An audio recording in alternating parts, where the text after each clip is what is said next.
What's up everyone, this is the Metroid Black. Today we're gonna react to a death battle.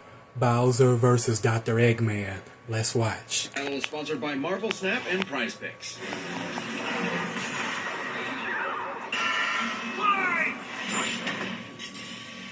Bowser versus Dr. Eggman, The king of the Koopas and the baddest of badniks. And they're not alone. he's Wiz and I'm Boomstick. And it's our job to analyze their weapons, armor, and skills to find out who would win a death battle.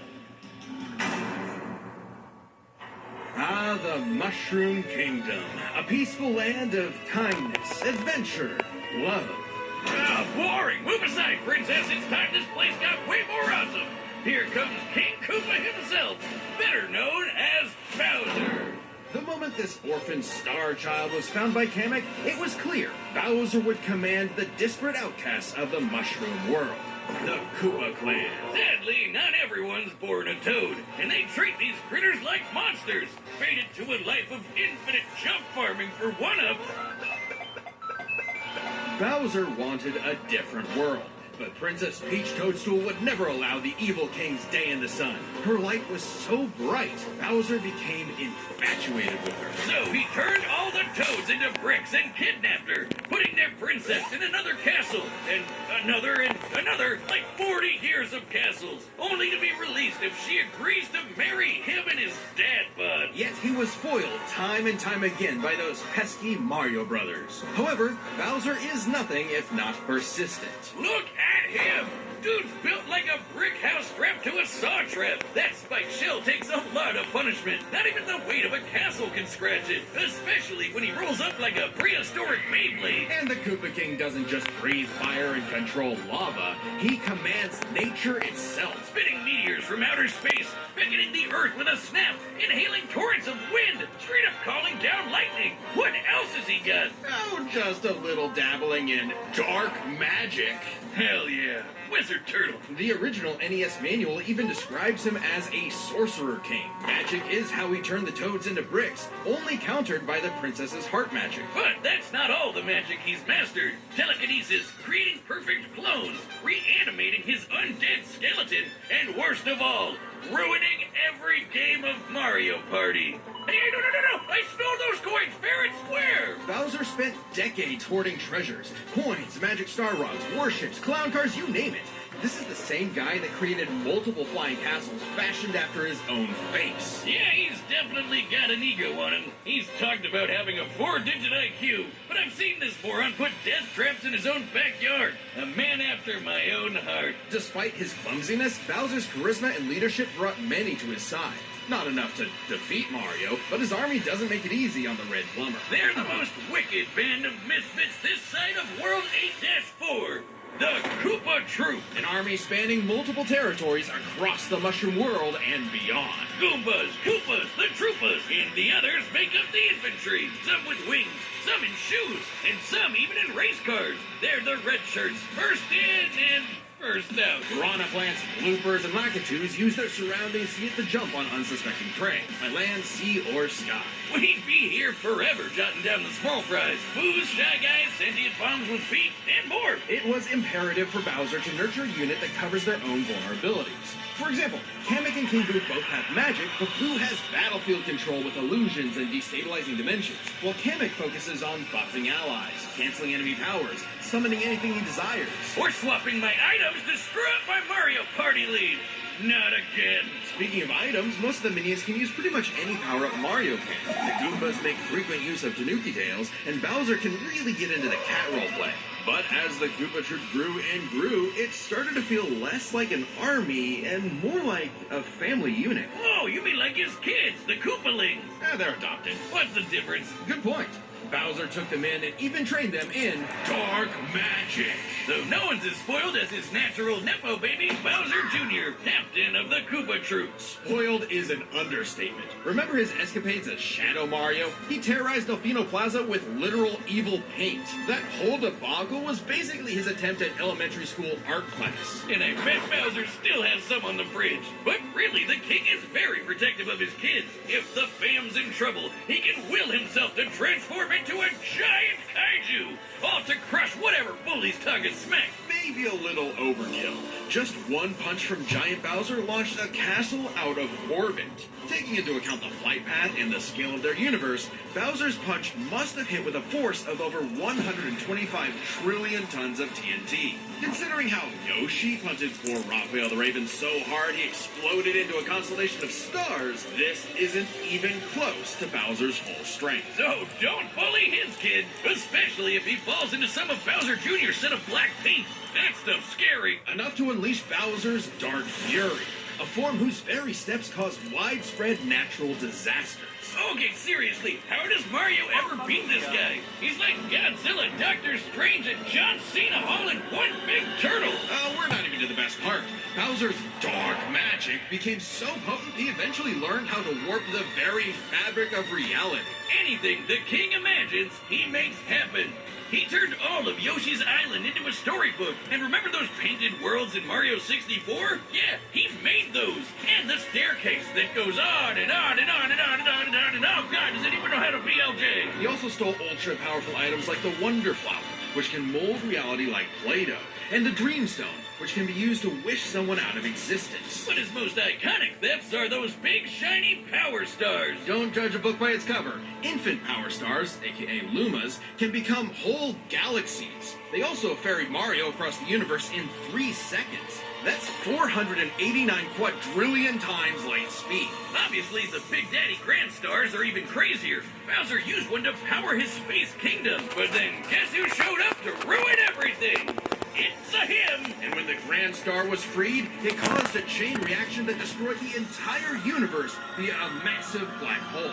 Thanks, Space God, that Rosalina showed up to save the day. Not that Bowser needed saving. He's been swallowed by another black hole and thrown into a star that went supernova. Imagine if this crazy OP fire turtle had to fight himself. Oh, wait, he did, and he beat the hell out of him. With all his power, it's no wonder he still hasn't conquered the Mushroom Kingdom. Perhaps it's because his visions of grandeur were never really what he sought.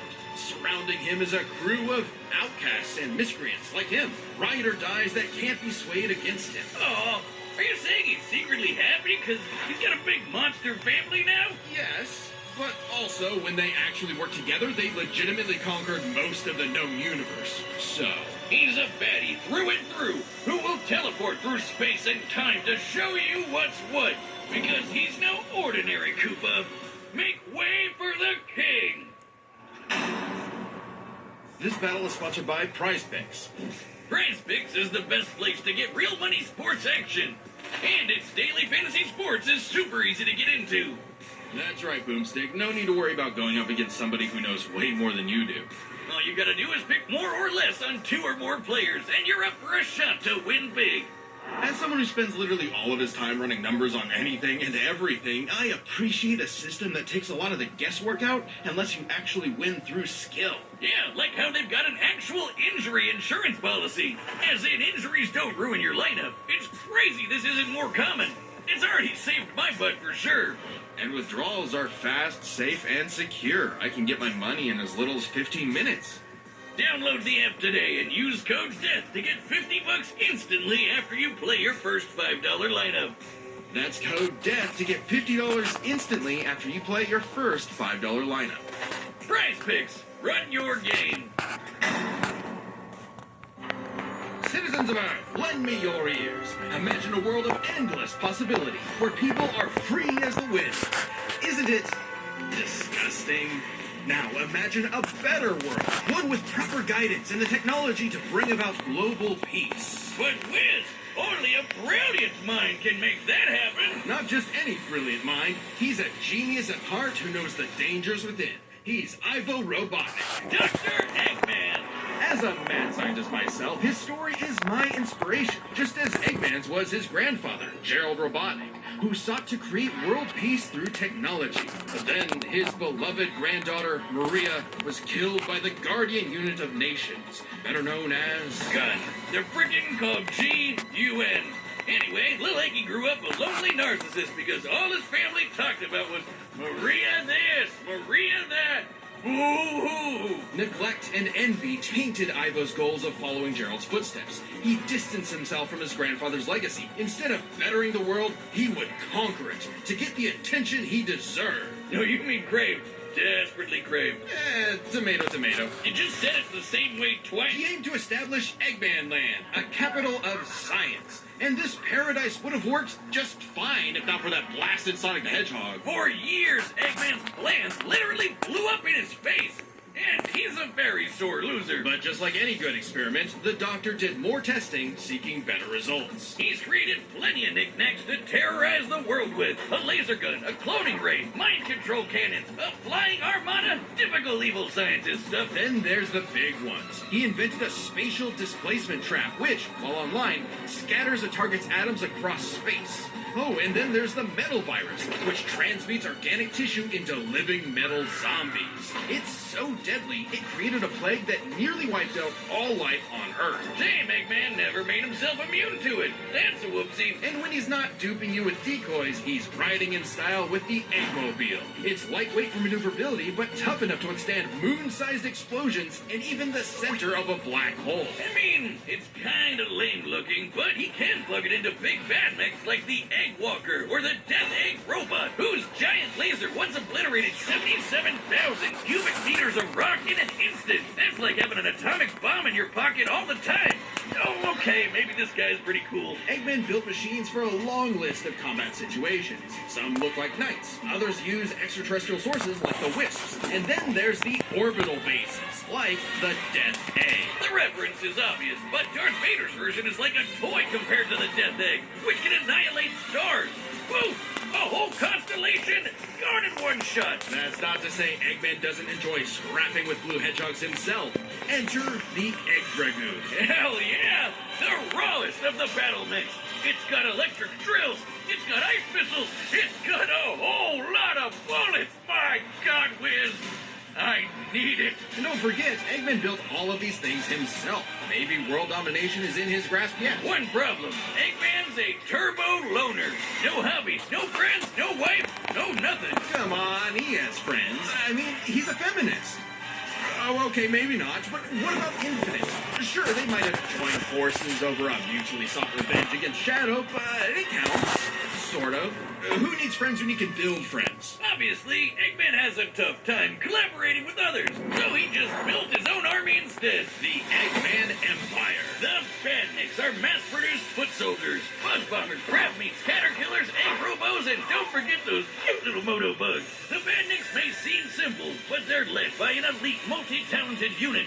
The hard-boiled heavies, really leaning into the egg thing, huh? The army has a wide variety of troops, even your classic comedy duo with Orbot and Cubot. They're Eggman's assistants and immense disappointments.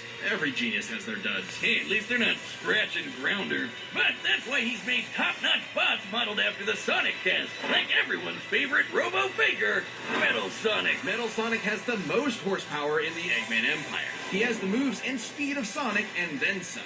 He's had his rebellious phases, but Eggman's reprogrammed Metal to better follow his commands. Additionally, when upgraded to his Neo form, Metal Sonic could copy biological data, including unique powers like Shadow's time stop technique, Chaos Control. He could even copy Silver's Psychokinesis, and with enough Chaos energy, he powers up into Super Neo Metal Sonic. Though everything would change with the appearance of the Phantom Ruby. One of many trump cards at Eggman's disposal, the Phantom Ruby alters reality by manipulating perception. Basically, Super OP illusions, but in Infinite's hands, it's a weapon of mass destruction. I don't know how illusions translate to body replicas, changing gravity, or making a fake sun, but go off, King! And when used on the planet's consciousness, which is a thing, the Ruby granted Eggman the Light Man form. Yup, apparently Super Eggman is canon, though it is pretty complicated to manifest. But the Phantom Ruby isn't the only souped-up gem Eggman has. He's used the Jeweled Scepter to make the world-shattering Egg Wizard. Then, on more than one occasion, he's effortlessly gathered the super rare, super powerful Chaos Emeralds.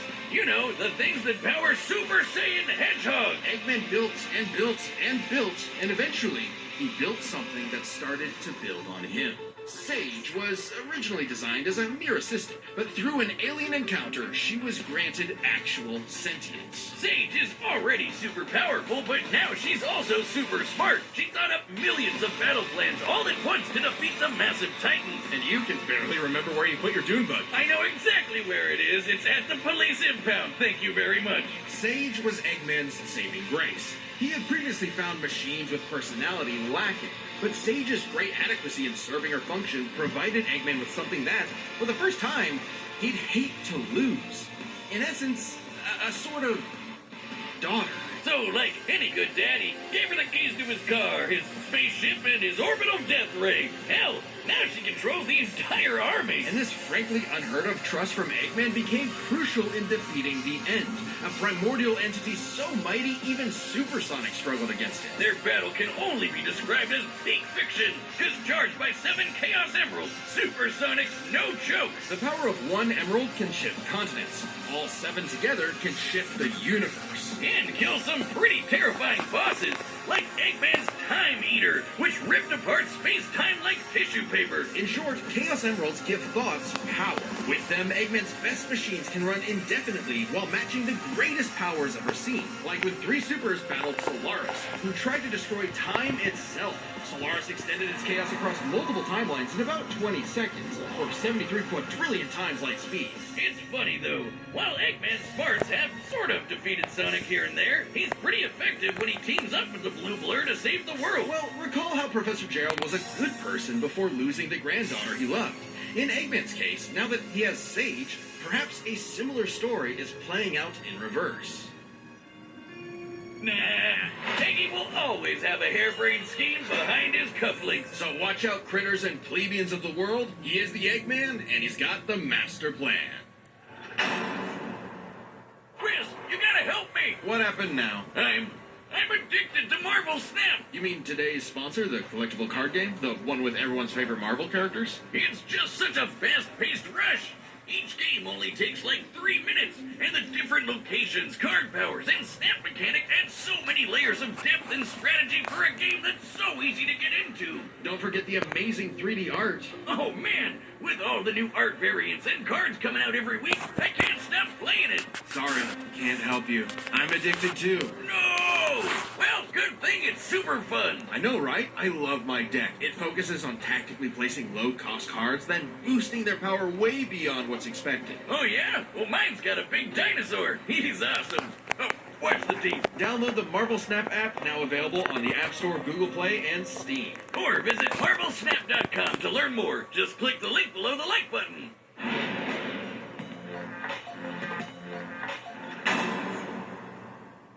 All right, the combatants are set. We've run the data through all possibilities. It's time for a death battle!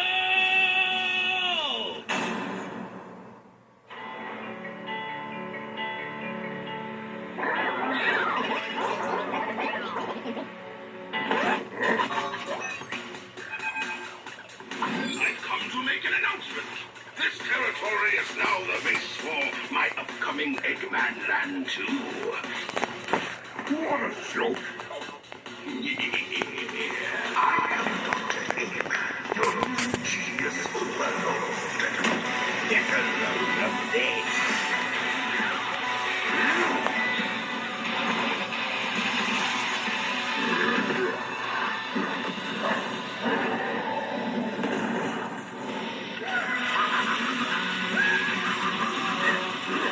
Shut up, nerd!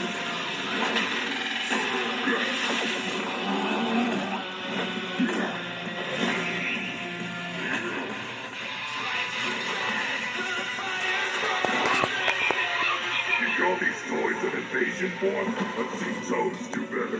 Decoy, the idiot. His power is without peer. It is his ultimate strength.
Bomb Duster!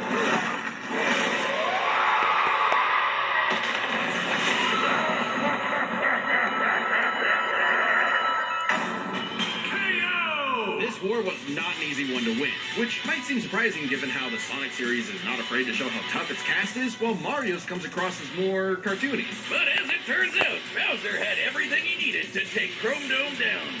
Strap in, this one's a lot, so we'll break it down into 5 categories. First up is physical stats. Bowser pretty handedly outmatched any of Eggman's usual mechs, like the Egg Dragoon or the Death Egg Robot. The Death Egg Robot could level cities. Bowser could punch a castle out of orbit. The Death Egg could destroy stars, but Yoshi could match that level of power, and Bowser's strength is certainly above the green dinosaurs. Plus, while both Bowser and Eggman's tech survived black holes, Bowser's was much larger. So, he may win stats, but this could change with their powers. With so many items and minions, that could make all that a moot point. Aside from power-up items, both could manipulate minds, create duplicates, and alter space-time. However, Bowser had a significant edge in having access to the majority of his abilities at all times. Yeah, Eggman can do some crazy stuff, but only across different mechs, fortresses, or space bases. Bowser's all natural. He's got all his best powers built in, and he ain't even a robot. Meaning he wins the war of attrition. He even had counters for battle enders like the Metal Virus and Spatial Displacement Trap. Context matters for those weapons, and both backfired in the past. But more importantly, Bowser could simply reverse the effects with his transmutation magic. Conversely, most of Eggman's robots could get turned into, say, a frog or a block with no reliable way back. Bowser takes the edge in powers. But definitely not for intelligence. Come on, you have a 4-digit IQ, Bowser? Really? That's cute. I mean, don't get me wrong. Bowser's not an idiot. Usually. Just really, really clumsy. Poor fella. Meanwhile, Eggman's an engineering genius who rarely ever gets bested by brains. Easy dub. Now, let's talk trump cards. As in, items so powerful they could decide the entire outcome on their own. The Phantom Ruby was super dangerous, but specifically targets perceptions. Unlike Bowser's Wonder Flower, which mucks up reality for real. The Ruby affected a whole planet, but the Wonder Flower had the power to alter the universe. Also, the Green Stone's ability to wish anything out of existence would have no problem cleaning up Super Neo Metal Sonic or Time Eater. Their most prized possessions was a tougher call. Together, the Chaos Emeralds can break the universe, but so can the Grand Stars. Arguably not as much given the Emerald scaling to Solaris, though Power Stars and Grand Stars are far more plentiful. Clearly, this is getting fairly abstract, and both had multiple options that could win the day instantly, so the safest bet is to call this category a tie. Which means it's finally time to compare their armies. Eggman seems deadlier at first glance. I mean, look at all those buzzsaws and rockets. Metal Sonic's speed and power alone could solo most of the Koopa Troop. But the Eggman Empire lacked something Bowser had in spades. Teamwork and loyalty. Eggman is a notoriously terrible team player. His alliances are practically guaranteed to fall apart. Hell, in Sonic Generations, he could barely manage working with himself. Eggman's army is designed to be controlled by just him. To Eggman, it's harder to command those with free will, hence his rivalry with the free-natured Sonic. Meanwhile, the Koopa Troop follows Bowser because they actually like him. They train really hard to cover each other's weak points. Giving them plenty of advantages as this war progressed, like battlefield control through King Boo's magic and Bowser Jr.'s paint. And since the Koopa Troop doesn't rely that much on technology, Sage's hacking potential had little use. Also, secret weapon? Kamek is kind of busted. Canceling Metal Sonic's power copying, stealing the Phantom Ruby, and potentially swapping the Chaos Emeralds were huge game changers. Add on that Bowser and his army can use any Mario power-up item, and they had millions, though billions of combinations that the Eggman Empire just could not actively plan against. Even with Sage's millions of plans to take on the Titans, she thought them to be unbeatable, which Sonic proved was incorrect. Just comparing their conquests makes it clear. The Eggman Empire took over the whole planet, but Bowser's troops conquered most of the universe. Eggman was no pushover. His wit, power output, and ridiculous machines gave Bowser the biggest fight of his life. But the Koopa King's ludicrous strength, abilities, and united forces ultimately prevailed. Eggman tried to poach the king, and now he's cracked and scrambled. The winner is Bowser. If you like the death battle, give a thumbs up and I will see you on my next reaction. This is the Montre Black. Peace.